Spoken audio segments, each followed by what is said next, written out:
സ്ത്രീയോ അല്ലെങ്കിൽ ഒന്നും അല്ല. നമ്മളൊരു ജെൻഡർ ഇക്വാലിറ്റീനെ കുറിച്ചാണ് പറയുന്നത്. അതായത് സ്ത്രീക്കും പുരുഷനും ഒരേപോലത്തെ സമൂഹത്തിൽ നമുക്കൊരു സ്ഥാനം വേണമെന്ന് പറയുന്നവരാ.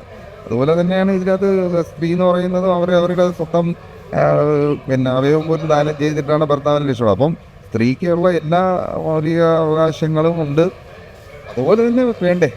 ഇങ്ങനെ ഒരു സംഭവം നടന്നപ്പോൾ ഇങ്ങനെ സബ്ജക്റ്റ് കേട്ടപ്പോൾ എനിക്ക് ആ പശ്ചാത്തലവുമായി ഇത് പറയാൻ തോന്നി.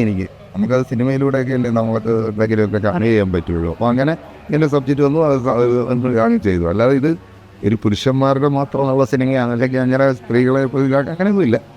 ഇക്വാലിറ്റി പണ്ട് തൊട്ടേ നമ്മൾ കാണില്ല. നമ്മൾ എൻ്റെ സൂര്യപുത്രി എന്ന് പറഞ്ഞൊരു സിനിമ വർഷങ്ങൾ മുമ്പ് ഇറങ്ങിയപ്പോൾ കോളേജിൽ നിന്ന് കുറേ പെൺകുട്ടികൾ ഹോസ്റ്റലിൽ നിന്ന് പുറത്ത് പോയി അത് സിനിമ കണ്ടിട്ടാണെന്ന് പറഞ്ഞു.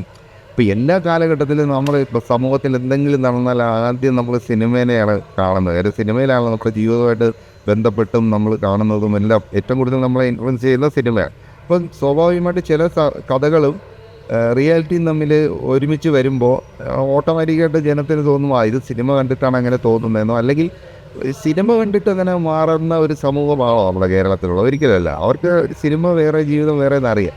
പിന്നെ ഓരോ കാലഘട്ടത്തിലും ഓരോന്ന് മാറിക്കൊണ്ടിരിക്കും. ഇപ്പോഴത്തെ കാലഘട്ടത്തിൽ നമുക്ക് സിനിമ കണ്ടിട്ട് ക്രൈമെന്ന് പറയാൻ പറ്റില്ല. ഇന്നത്തെ കാലത്ത് മയക്കുമരുന്നും അതും ഇതുമൊക്കെ നമുക്ക് അടിച്ചു കയറ്റിയിട്ട് പിള്ളേർ കാണിക്കുന്ന ഓരോ കോപ്രായങ്ങൾ നമ്മളതിനെ സിനിമയുമായി മിക്സ് ചെയ്യേണ്ട കാര്യമില്ല. ഒരു ജനറേഷനിൽ നമ്മൾ ഗവൺമെൻറ് ശ്രദ്ധിക്കേണ്ട കാര്യമാണ് അല്ലേ. ഇവിടെ സുലഭമായി കിട്ടുന്ന മയക്കുമരുന്നോ അത് ഇതൊക്കെ കുട്ടികൾക്ക് എങ്ങനെ സുലഭമായിട്ട് കിട്ടുന്നത്? ഇന്നത്തെ പേപ്പറിലും കൂടെ ഉണ്ട് ഒരു മയക്കുമരുന്ന് കലർന്ന ചോക്ലേറ്റ് കഴിച്ചിട്ട്. ഇതൊന്നും സിനിമാക്കാർ കൊണ്ട് കലർത്തി വെക്കുന്നതല്ലല്ലോ. അപ്പോൾ നമ്മുടെ സമൂഹത്തെ നിയമങ്ങൾ കുറച്ച് കർശനമാക്കണമെന്ന് മാത്രമേ ഞാൻ പറയുള്ളൂ. സിനിമേനെ വെറുതെ കുറ്റപ്പെടുത്തിയിട്ട് കാര്യമില്ല.